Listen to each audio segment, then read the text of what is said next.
Je suis en contrebas du cimetière marin de Saint-Paul. Là, il y a une sorte de stèle photographique. Alors, on voit peut-être des esclaves, je ne sais pas. Voilà. Donc, là, c'est le littoral de la baie Saint-Paul. Ici devant, on a le débarcadère. Et là, on a une belle vue latérale jusqu'au port là-bas, port ouest. Alors ici, le littoral. Là, à chaque fois que je viens ici, il y a cette barcasse en mer. Alors, normalement ici, il se peut qu'il y ait des dauphins. Alors voilà, le cimetière est en haut, on n'ira pas vraiment, mais on va avancer un peu. Alors là, vous voyez la croix. Donc de nouveau, ceci. Voilà, protégé parce qu'il y a eu de grosses vagues et le cimetière avait été atteint. Donc là, ils ont mis des protections qui sont envahies par une sorte de lierre locale, enfin bref. Alors nous, on marche là en contrebas. On jette un nœud de part et d'autre. Voilà la croix toujours. On avance, on aura accès au cimetière un peu plus loin. Et c'est là où il a été ouvert, là, par le dernier tsunami qui a fracassé une partie du mur. Donc on peut rentrer normalement par ici, ce qu'on ne fera pas, mais on jettera un œil par-dessus la barrière. De toute manière, il y a des ouvertures par ici, mais on l'a visité ce cimetière, se référer à il y a 15 jours, 3 semaines. Voilà, donc on prend la croix. Voilà, cette stèle. Là, normalement, il y avait un escalier, mais comme vous le voyez, il a été mangé par le bas. Donc ça fait une grande marche. On avance. Voilà la stèle ancienne qui doit bien dater de 2 siècles. Alors une entrée par le bord de mer. Nous, on ne fera même pas le seuil. On longe la plage. Alors devant, c'est le Cap Marianne là. Vous voyez une petite peinture blanche sur la roche au-dessus de la route. Alors c'est le visage de Marianne. On va y aller. Alors là, il y a donc la stèle. On reprend un petit peu latéralement. La débarcadère, plage, rivage. On avance. On marche. Là, vous voyez, ils ont laissé, alors comme quand il y a des miracles, il y a un fauteuil, etc. Fauteuil roulant.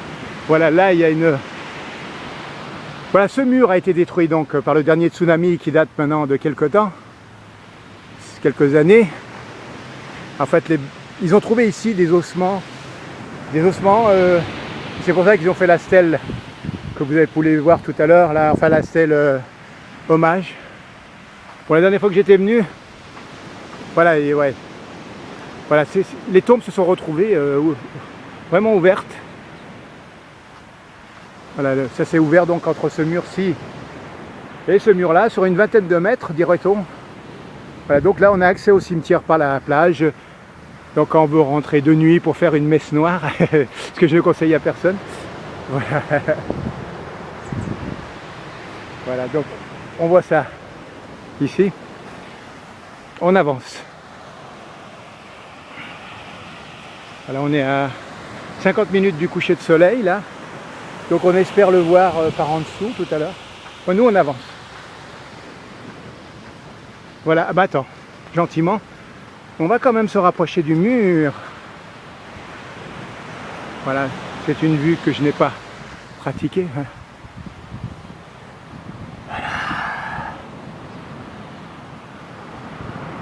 Voilà, c'est l'extrême sud du cimetière. Bon, là derrière, il y a les grottes. Bon, là, ici, une petite ravine. Allez, on avance. On longe le mur. On jette un dernier œil au cimetière. Et on va... Tiens, là, il y a une sorte de bocal. C'est ouvert. Allez, là, on va traverser la petite ravine. Ouais, ça descend de ces montagnes, l'eau là. Voilà, une sorte de petit rempart. Bah, là-bas dessous, il y a des grottes, hein, on y a été une fois. On y retournera si Dieu veut.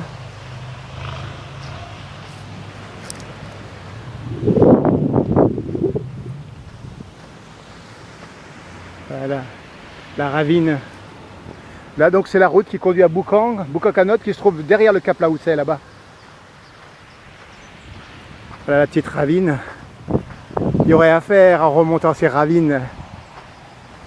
Alors nous on va déjà essayer de sauter la petite rivière en espérant qu'elle soit pas tellement large pour pas mouiller nos chaussures. Ouais, pas là-bas. On pourrait sauter ici, mais nous on va sauter plus près de l'océan. Alors ce que j'aime bien faire, c'est ça.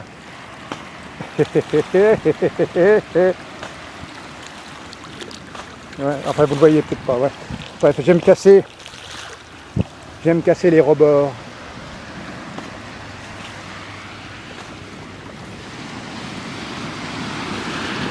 Bon, bref. Alors, un œil sur le cimetière, les remparts, la route. Allez, la petite ravine là, qui descend dans l'océan. Alors, ce que je vais essayer de faire, mais que je n'arriverai pas à faire, ça serait monter sur ce caillou et sauter là-haut, mais c'est un peu haut. Hein.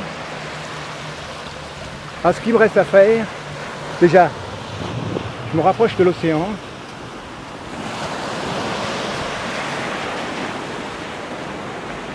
Est-ce que je mouille mes chaussures? Ben, j'ai bien l'impression. Allez, allez, j'ai traversé.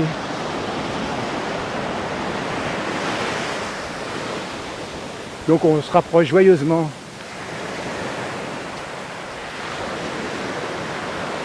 Du cimetière vers le...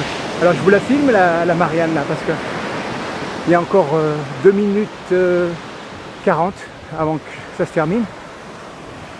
Regardez les amis. C'est l'endroit où vous ne viendrez jamais. Même si vous étiez là, vous n'y viendrez jamais.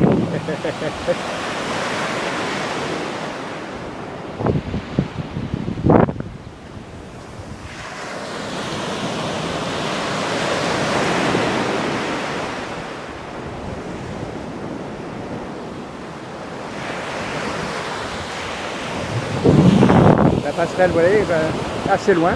Je viens de là-bas à pied, mais je vais y retourner d'ailleurs. Alors là, il y a une petite forêt tranquille, pas très usitée. Et là derrière, là, juste un peu avant le Cap Marianne, là, il y a la grotte. Est-ce que je vais y aller? Je pense pas.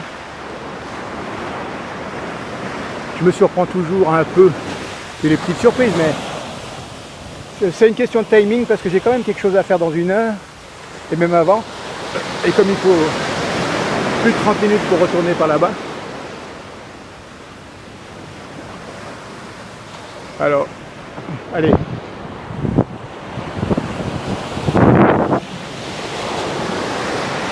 On se rapproche au maximum et on jettera un dernier regard sur la Marianne. Son visage, avec son bonnet phrygien.